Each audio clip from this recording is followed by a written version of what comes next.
बोलिए शंकर भगवान की जय। बोलिए आदिशक्ति माता जगत जननी जगदम्बा की जय। बोलिए हनुमंत लाल की जय। बोलिए गणेश भगवान की जय।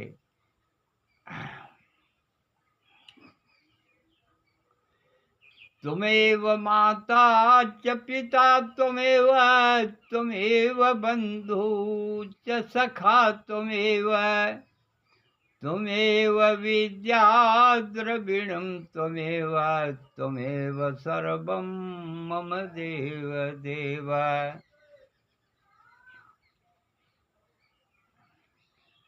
आज हम सब विचार करेंगे, ये मनुष्य का शरीर जो मिला है बड़े भाग्य से मिला हुआ है। हाँ, ये नर तन जो मिला हुआ है ये बड़े भाग्य से मिला। कैसे? बड़े भाग्य मानुष तन पावा। ये शरीर जो है बड़े भाग्य से मिलता है। इस शरीर को पाने के लिए ऋषि मुनि और देवता लोग भी तरसते हैं इस मनुष्य के शरीर को पाने के लिए। बड़े भाग्य मानुष तन पावा और सुर नर मुनि ग्रंथ ही गावा। बड़े बड़े वेद शास्त्र और मुनि लोग ये कहते हैं कि यह शरीर जो है बड़े भाग्य से मिली हुई है। इसको हाँ, इसको गंवाइए मत। इस शरीर को गंवाइए मत। अब गंवाने का मतलब यह है, ये नर तन पा करके अगर यह शरीर आप नकारात्मक शक्ति में लगा देंगे तो इसका मतलब कुछ नहीं। बड़े भाग्य से तो आपको मिला, लेकिन यह पा करके और इसको गंवा करके फिर अगला जन्म फिर क्या मिलेगा भगवान जाने। बड़े भाग्य मानुष तन पावा, असुर नर मुनि ग्रंथ ही गावा। ये वेद शास्त्र हम नहीं कह रहे हैं, ये वेद शास्त्र ऋषि मुनि सब ये कह रहे हैं कि ये शरीर जो है बड़े भाग्य से मिली तो है बड़े भाग्य से। तो अपना कर्म करो, कुछ देर भगवान का भजन करो, हाँ, भगवान का नाम लो, स्मरण करो, लेकिन कैसे? ममता और अभिमान को त्याग करके कभी भी हिसाब नहीं करना चाहिए कि हमने कितनी देर भगवान का भजन किया। इसका लेखा जोखा कुछ नहीं लेना चाहिए। जो भी समय आपको मिले, 10 मिनट, 5 मिनट, आधा घंटा, 1 घंटा, 2 घंटा, 4 घंटा, दिन भर जो भी समय मिलता है आप उसमें भगवान का भजन करिए। यही आपके साथ जाने वाला है और कुछ जाने वाला नहीं। गंवाने का मतलब आप इस नर्तन को पा करके बड़े भाग्य से मिला हुआ है। गंवाए हु ना हो, गंवाए हु ना, नरतन पाई के गंवाए हु ना। हर नरतन पाई के गंवाए हु ना, नरतन पाई के गंवाए हु ना। ये नर्तन पा करके आप इसको गंवाइए मत। यही साथ जाने वाला है भगवान का भजन, और दूसरा कुछ साथ जाने वाला नहीं। कैसे? अरे ये जिसके पिजे कर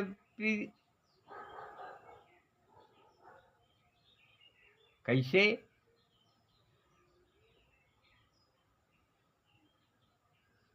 ये नर तन पा करके आप गंवाइएगा कब? जब अधर्म का काम, आप अधर्म के रास्ते पर जाएंगे। जैसे नर का रावण नर तन पा करके अपने शरीर को गंवा दिया, राक्षस वृत्ति प्राप्त किया। आज यह तो राक्षस वृत्ति में भी उसने ऐसा उपाय लगाया कि भगवान के हाथों से उसकी मृत्यु हुई, उसका जीवन धन्य हो गया। बाल जो था वो भी भगवान के हाथों मारा गया, उसका भी जीवन धन्य। प्रभु जब जब हो ही धर्म कई हानि, अब बाढ़ई असुर महाअभिमानी। जब जब धर्म की हानि होती है तब प्रभु का अवतार होता है। प्रभु अवतार लेकर के और उस पाप को दूर करते हैं, अधर्मियों को पाप से हटाते हैं, मारते हैं। हाँ? इस तरीके से भगवान नाना प्रकार का रूप धारण किए हैं। जब जब पृथ्वी के ऊपर भार बढ़ा है पाप का, तब तब प्रभु को अवतार लेना पड़ता है।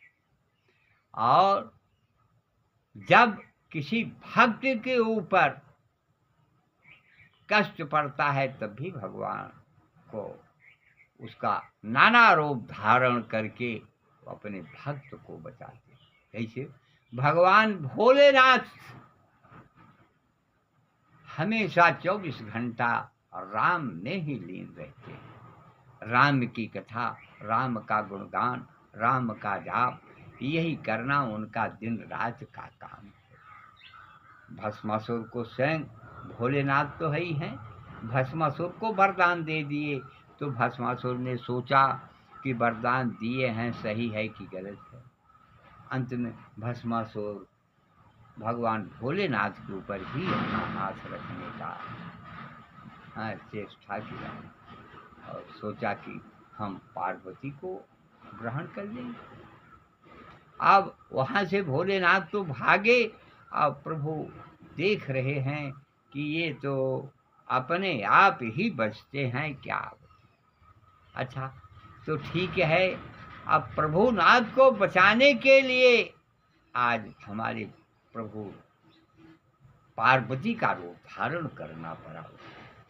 उनको पार्वती का रूप धारण करना पड़ा और पार्वती का रूप धारण करके और भस्मासुर प्रभु भोलेनाथ के वरदान का भी अपमान नहीं होना चाहिए।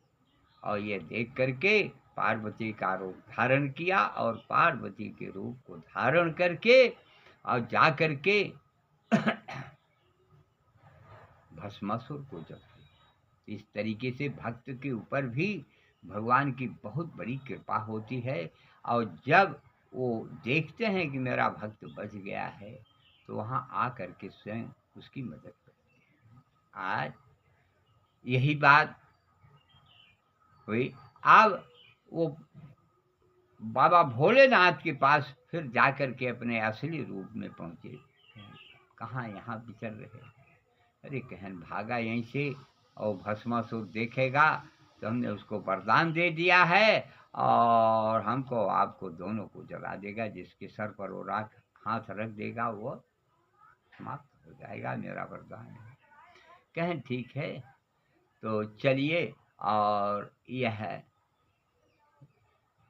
उसको तो हम ख़त्म करके आ रहे हैं। अरे कहन आप वहाँ गए कैसे ख़त्म किया, बताया पूरी स्टोरी, पूरी कहानी आज भोलेनाथ को हमारे प्रभु बता रहे।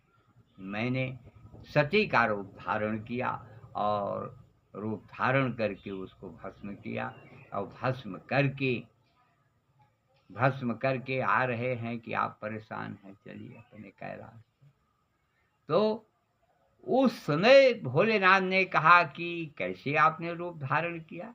वहाँ पार्वती का रूप धारण करना पड़ा प्रभु को, और देखने पर उसी से हनुमान जी की प्राप्ति हो रही है।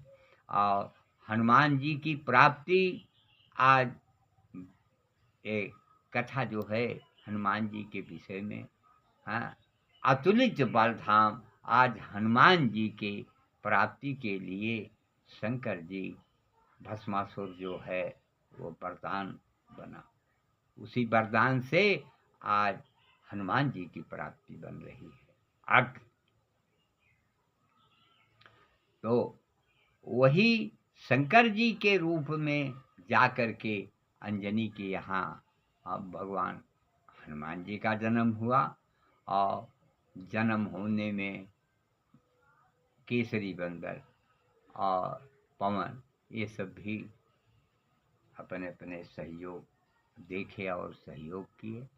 तो इसलिए हनुमान जी के 4 पिता 5 माने जाते हैं, और सब हनुमान जी हैं कि कृपा के पात्र हैं। और हनुमान जी प्रभु राम के कितने प्रिय भक्त हैं। उनको न खाने की सुध न नहाने की सुध, सिर्फ प्रभु का गुणगान गाने की सुधि है। ऐसी सुध को पा करके आज गुणगान करते करते भोलेनाथ आज विश्वनाथ हो गए, और हनुमान जी अतुलित बलधाम हो गए, अतुलनीय बलदान बल के धाम हो गए। आज तक कोई उनके पराक्रम का कोई पेश पाने वाला नहीं, बुद्धिमानों में बुद्धिमान हो गए हैं। अतुलित बल धाम, अतुलित बुद्धिमान। आज हनुमान जी की जहाँ तक भी वर्णन किया जाए सब कम है। यहाँ तक कि हनुमान जी ने अपने बल का कभी अनुमान नहीं किया, कभी घमंड नहीं किया कि हमारे पास इतना बल है। वो ज्ञान से भूले हुए। अब जामवंत ने सुंदर कांड में बताया कि अतुलित बलधामम, आप अतुलित बलधाम हैं। आपका जन्म ही हुआ है किस लिए? राम काज, राम काज के लिए आपका अवतार हुआ है। अब आप चुपचाप बैठे हुए। जब राम का नाम आया तब उस समय हनुमान जी ने अपना विकराल रूप धारण कर लिया, अतुलित बलधाम। उसमें जामुन से कहा कि राम काज के लिए ठीक है, मैं कहो तो त्रिकूट पर्वत को, मतलब रावण जिस पे रहता है, कहो तो उसको उठा करके लंका सहित समुद्र में डाल दें, और कहिए तो पूरा लंका रावण सहित मार करके माता जानकी को ले आकर के चरणों में रख दें, और जो आदेश करिए उसको करने के लिए आज हनुमान तैयार। उस समय जामवंत ने कहा, अरे प्रभु, तब तो यह रामायण जो बनाया जा रहा है ये बनबे ही नहीं करेगा, और बनेगा तब जब राम के हाथों रावण का वध होगा। ये प्रभु भोलेनाथ, ये रामचरितमानस जो है बनाने वाले कौन हैं? प्रभु भोलेनाथ। ये बालकांड में भी लिखा गया है कि रामचरित मानस जो है, न तो सब कहते हैं तुलसी बाबा ने लिखा, वाल्मीकि ने लिखा, ये लिखा वो लिखा, लेकिन रामचरित मानस की रचना पहले किया तो भोलेनाथ ने किया है। अब भोलेनाथ रामचरित मानस की रचना करके और ये सुनाए हैं किसको? माता पार्वती। रामचरित की कथा, एक कथा जो है 4 आदमी कहे हैं और 4 ही आदमी सुनने वाले हैं। 4 आदमी कहने वाले और 4 आदमी सुनने वाले। भगवान भोलेनाथ कहने वाले हैं और इधर माता पार्वती सुनने वाली। और कथा को कागभूषुंडी कहने वाले हैं और गरुड़ जी सुनने वाले हैं। और तीसरे नंबर पर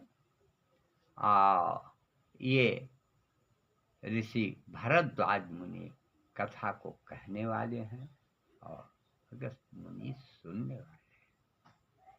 और बाकी कथा को कहने वाले तुलसीदास जी कहने वाले, और बाकी आम जनता हम सब सुनने वाले हैं। यही 4 आदमी कथा के वाचक हैं और 4 आदमी सुनने वाले।